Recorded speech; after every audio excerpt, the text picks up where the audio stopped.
మేడ్చల్ జిల్లాలో డ్రగ్స్ తయారీ unit గుట్టురట్టయింది. కుత్బుల్లాపూర్లో Maharashtra crime branch పోలీసులు దాడులు నిర్వహించి 32,000 లీటర్ల ముడి సరుకును స్వాధీనం చేసుకున్నారు. 13 మందిని అరెస్టు చేశారు. మిథైల్ ఎనడియాక్సీ, మెథాంఫెంటమైన్ ముడి పదార్థాలు స్వాధీనం చేసుకున్నారు. ఫ్యాక్టరీలో తయారైన డ్రగ్స్ ను దేశంలోని వివిధ ప్రాంతాలకు తరలిస్తున్నట్లు గుర్తించారు. మోలీ, ఎక్స్టీసీ పేర్లతో డ్రగ్స్ సరఫరా చేస్తున్నట్లు పోలీసులు గుర్తించారు. దీనిపై స్థానిక పోలీసులు కూడా ప్రత్యేక దర్యాప్తు చేపట్టనున్నారు. నిందితులను ముంబైకి తరలించనున్నట్లు సమాచారం.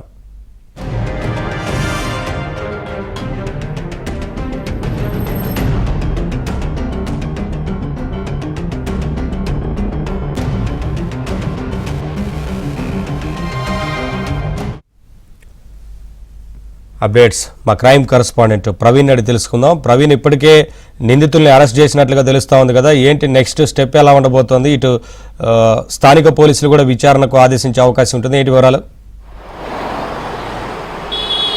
హైదరాబాద్ మేడ్చల్ జిల్లా పరిధిలోని చర్లపల్లి సమీపంలో ఒక రహస్యమైనటువంటి ప్రాంతంలో ఈ డ్రగ్ తయారీకి ఉపయోగపడేటువంటి ముడి పదార్థాన్ని సీజ్ చేసినటువంటి పరిస్థితి కనపడుతుంది. 1000 కోట్ల విలువైనటువంటి ఈ ముడి పదార్థాన్ని హైదరాబాద్ నుండి కూడా మహారాష్ట్ర, చెన్నై, మరోవైపు బెంగళూరుకు ఈ ముడి పదార్థాన్ని తరలించి అక్కడ డ్రగ్ తయారు చేసిన తర్వాత దాన్ని బహిరంగ మార్కెట్లోకి తీసుకొస్తున్నారనేటువంటి అంశాన్ని మహారాష్ట్ర పోలీసులు గుర్తించడం జరిగింది.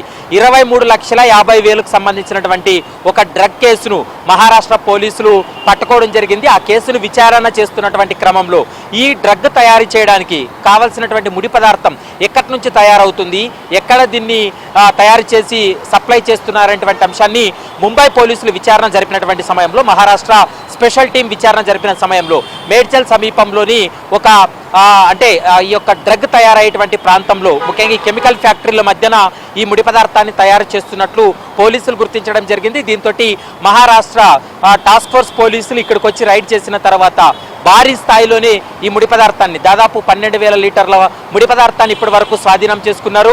మొత్తం ఈ కేసులో 13 మందిని ఇప్పటి వరకు అరెస్ట్ చేయడం జరిగింది. ఇందులో హైదరాబాద్కు సంబంధించిన వాళ్ళతో పాటు మహారాష్ట్ర, చెన్నై, బెంగళూరుకు సంబంధించినటువంటి వ్యక్తులు కూడా ఉన్నట్లు గుర్తించడం జరిగింది. దాదాపు 1000 కోట్ల రూపాయలు విలువైనటువంటి డ్రగ్స్ దందా పైన పూర్తి స్థాయి ఇన్వెస్టిగేషన్ కొనసాగుతుంది.